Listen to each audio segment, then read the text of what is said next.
Fat லாஸை ரொம்ப ஈஸியாக பண்ணுறதுக்கு ஒரு குட்டியான ஸ்டோரி சொல்கிறேன். அந்த ஸ்டோரியை பார்த்தீங்கன்னா உங்களுக்கே புரியும்.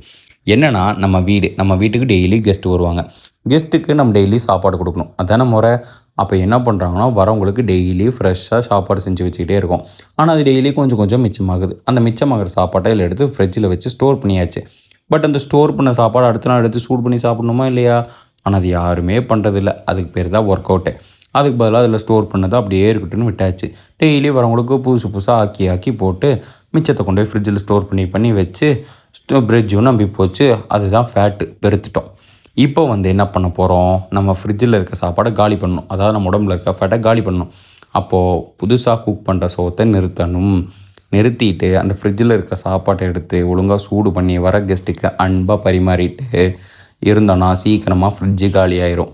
அப்போ நான் என்ன சொல்ல வரேன்னா, நீங்கள் ஃபுட் எடுக்கிறது தப்பில்லை. ஆனால் அது கரெக்டாக கேலரிஸ் டெஃபிசிட்டோடு எடுத்திங்கன்னா ரொம்ப ஈஸி. புரியாதவங்களுக்கு புரிஞ்சிருக்குன்னு நினைக்கிறேன். புரியலைன்னா டேட்டா டிம் பண்ணுங்கள், நான் தெளிவாக எக்ஸ்பிளைன் பண்ணுறேன். இன்றைக்கி நம்ம வெயிட் லாஸ் ஜேர்னியோட 27வது நாள்.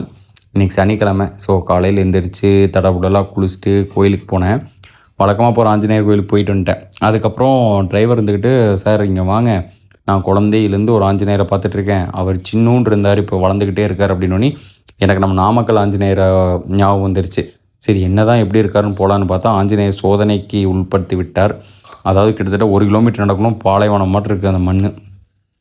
அதுக்குள்ளே போனால் இந்த ஆஞ்சநேயர் அழகாக இருந்தார்.